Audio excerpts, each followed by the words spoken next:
Ashamaa harka fuudhee kabajamtoota hordoftoota maatii YouTube chaanaalii kiyyaa akkam jirtan nagaa keessanii fayyaa keessanii ani nagaa fayyaa kooti galataa waaqayyo isa akka nagaa fayyaa taatan waaqayyo irraa haatiin qaba kabajamtoota hordoftoota maatii chaanaalii kiyyaa warroon guyyaa jalqabaatiif gara chaanaalii kiyyaa dhuftan subscribe gochuudhaan maatii YouTube chaanaalii kiyyaa taasisaniin jedha akkasumas viidiyoo kana daawwattanii yoo xumurtan like gochuu hin dagatinaa yaada viidiyoo kana irratti qabdan immoo koomentii irratti naaf kaa'aa isiniin jedha. Warroonni jalqaba irraan kaastanii gamma itti like share subscribe share comment gochuudhaan nafaana jirtan na jajjabeessaa jirtan guddaa isaanaaf galatooma isiniin jedha. Egaa kabajamtoota hordoftoota maatii chaanaalii kiyyaa guyyaa irraa kana kanan isiniif qabadhee dhufee waa'ee kireemii fuulaati jechuudha. Kireemii fuulaa kun maal yoo jettan namoonni hedduun keessan ni beektan jechuudha. Hedduun keessan ni fayyadamtanis maaliif ijoolleen hedduu fayyadamadha waan ta'aniif gariin tariin nama hin fayyadamnes ta'uu dandeessanii. Garuu yaa ta'u malee kireemiin kun iddoo hedduutti kireemii argamuu fi kireemii gatiin isaa gadaanaati jechuudha. Keessattuu biyyoota Arabaa keessatti suuqii hunduma jira, onlaayinoota hundumarra jira, akkasumas immoo faarmaasii Arabaa inni keessa hin jirre hin jiru. Ani yeroo jalqabaatiif garuu ijoollee lammii biyya Ugaandaa harkatti argee ture. Akkasumas immoo lammiilee biyya Keeniyaa harkatti argee ture jechuudha. Jalqaba isaarraa kaasee yoon isiniif immoo akkasumas immoo itti aansee obboleettiin koo tokko hin jirti. Yaa micoo biyya Keeniyaa jechuudha obboleettii koo isiniin jedhu. Isaan jala argiteetuma isheen dibachuu jalqabdee ani immoo dibachuu isaa na sodaadha jechuudha. Maaliif wanti isaa baay'ee tokko nama bareecha akkasumas immoo madaamin irra yeroo baay'ee fuulli nama bareedee gisee argan yookiin immoo natti dibattee darate maal dibatte ati jedhanii nama gaafachuun jira waan ta'eef ani nama sodaadhe dibachuu isaa ishiin dibachuu isaa ittuma fuftee isaan jalaa argitee bittee jechuudha. Ifiin bakkalaa safaraayyuu hin jira jechuudha kireemiin kuni.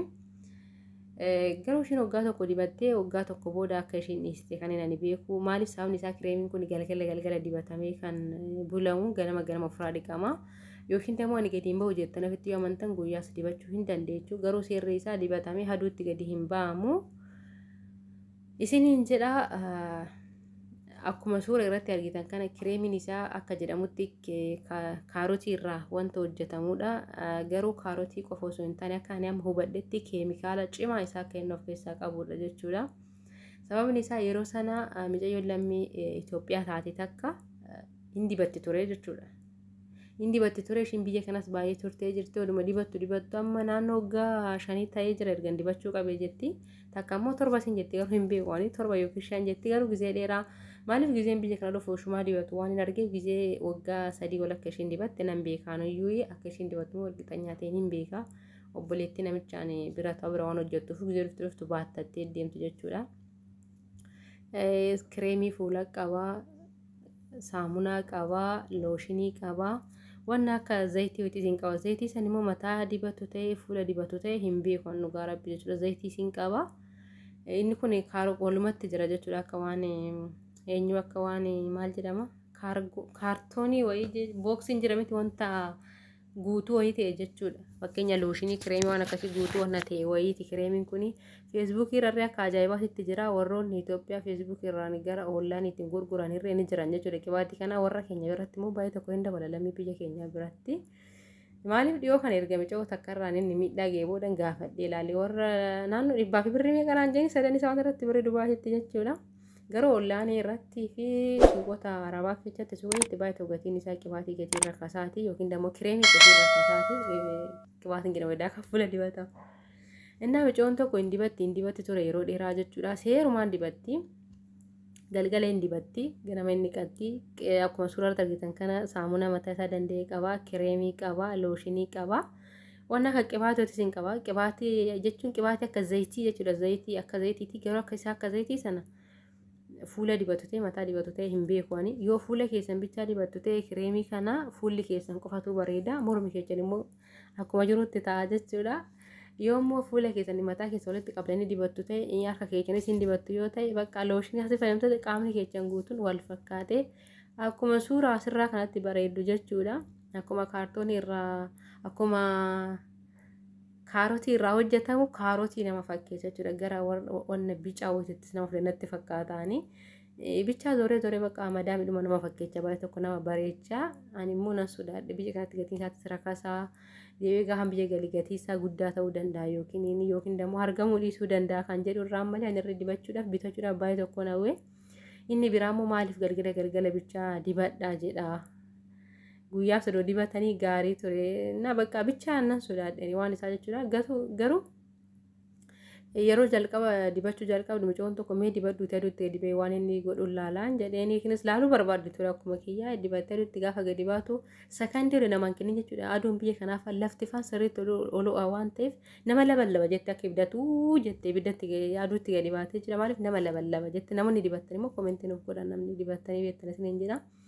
achiin ishiin hin dhiiste jechuudha aduutti hogga gadi baan akka ibiddaatti nama labalabaa naan jette achiin ishiin hin dhiiste ani kan isaa irra dibadhu yaalirree naan jedhee nan sodaadhe homaa tokkoyyuu yaaluu isaa jechuudha achi micoo lammii Itoophiyaa taatessuun micoo Finfinneeti garuu afaan biraa dubbatti ishiin amma hoggaa 5 ol dibattee jirti gisee tokko oduma dibattoo oduma nagaadhaan jirtu gaafa tokko fuula ishii ooksisee nagaadhumaan as bulanii gaafa san jechuudha nan beekaanii as bulanii nagaadhumaan fuulli koon ooksanuun jette garuu gisee harka hin fuula ishee irraa gadi hin ta'e gaafa guyyaa 3 ho'u fuulli ishii baay'ee tokko madaa'e jechuudha baay'ee tokko madaa'e achiin gaafa fuulli ishii madaa'u mana yaalaa keessanii isaan booda mana yaalaa dhannaan kallattiidhaan maqaa qibaatee waliin nawaaman jette ishiin achiin hin dibadhuun jedheeni jette gaafa dooktoriin isa dibattaadhuun achiin dooktorii suura kireemii kanaa naa baasee isa kana dibattaa jennaan isa kanan dibadhan jedheen jette isaan booda qorichi isaan ishiidhaa kennan jechuudha waan akka eenyu fakkaatu tokko nyaata 3 nyaata 5 dha waan akka saamunaa ilkaanii golgeetti hin jiru waan akka golgeetti fakkaatu tokko hin kennanii fi waan akka vaazeliinii wayii hin kennanii fi waan kiniinii garaatti nyaatamu hin kennanii fi waan akka paawudarii wayii ta'e kiniinii mataa xixiitii kan jedhamu tokko jira qofa biyya keenya miti lukkuudhaafaa kenna garuu gisee baay'ee handaaqqoodhaafaa kennu gisee dhibeen handaaqqoodhaaf ibiddeen fataffatanii jechuudha kiniiniidha garuu yoo banan keessi isaa daakuudha isa faa kennanii fi kiniiniin ishii bichaan hin beeku dhugaa waaqayyo baay'ee tokko jechuudha boorsaa tokkotti naqanii kennanii jechuudha kiniinii kireemii gatiin gadaanaa kana dibatte kiniinii darzana tokkicha fiddee dhufte kanarraan kanaaf immoo madaamin ishii shofeerii hin qabdu waan ta'eef gisee hunda hospitaalle biyya kana gisee tokko yaalanii namaan xumuran torban irraa kootu lamaan irraa kootu guyyaa 10 booda kootu sa'aatii 7tti kootu sa'aatii walitti bakka sa'aatii sana hawaasatti dhaquu qabda biyya kanatti biyya Dubaan jiraanii Dubaayitti guyyaa hawaasatti dhaquu qabda sa'aatii hawaasatti dhaquu qabda jechuudha akkuma turma deddeebitu taaskii bichaatti yoo xiqqaate naannoo diraamaa 500 fittee jirti amma immoo biyya ishee galuudha bakka ishiin qophooftee jirtutti ani hin beeku waan isaa wanni inni ta'u gara duubatitti fuulli ishee ani hin beeku malee ammaaf garuu baay'ee tokko dhukkuba amma wanna biraa isee fuulli ishee bishaan wayii godhatee jechuudha akka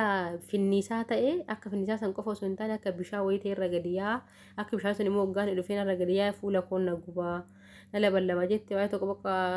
hin beeku bichaa fiilingiin ni qabu jechuudha baay'ee ulfaataadha ijoollonni keenya dammoo hedduun isaanii akka isaan fayyadaman hin beekan irra mataa kiyyaanii kanaafuu warroonni kireemii kana fayyadamtan osoo dhiistanii isin hin jedhani tokkoffaa irratti lammaffaa irratti dammoo wanti hidhan kana dogoggortee san dogoggorte jedhaniin hin jiru doktoroonni jechuudha qoricha bichaa itti kennu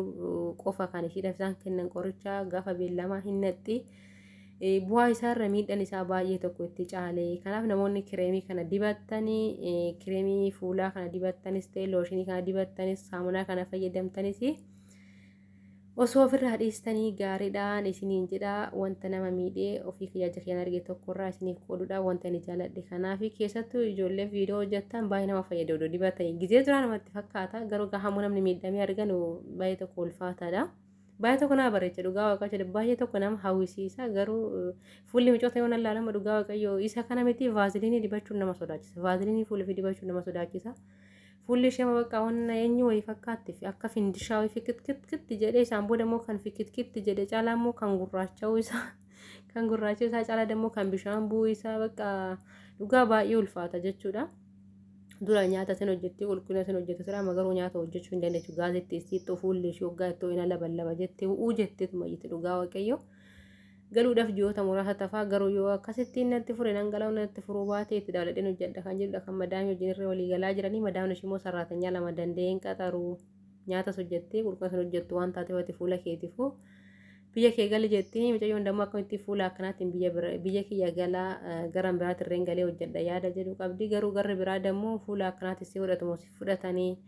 akkasumas namni biyya kanaa immoo keessattuu fuulli ishee baay'ee tokko finniisa fakkaatee xafaxxaf jedhee baay'ee waan itti beefu dhugaa funyaan isheetti fi ijji ishee mul'atu barbaadaniiti namatti ijaaf ishee argu yookiin dammoo funyaan ishee arguudhaaf amma barbaadutti nama geessisa waan ta'eef Inna baay'ee tokko dhugaa rabbii baay'ee tokko itti miidhamtee jirti isiniin jedha. Kanaaf horoonni kireemii kana fayyadamtan. Kireemii kana qofa miti kireemonni hedduun ni jirani. Kireemiin normaalii kan hin taane kan aduutti dibattee gadi hin bahin kan dibattee bishaan qoraan hin dhiqatiin dibattee bishaan hin dhiqatiin jedhama wantoota akkasumatti fayyadamuu dhiisnee isiniin jedha.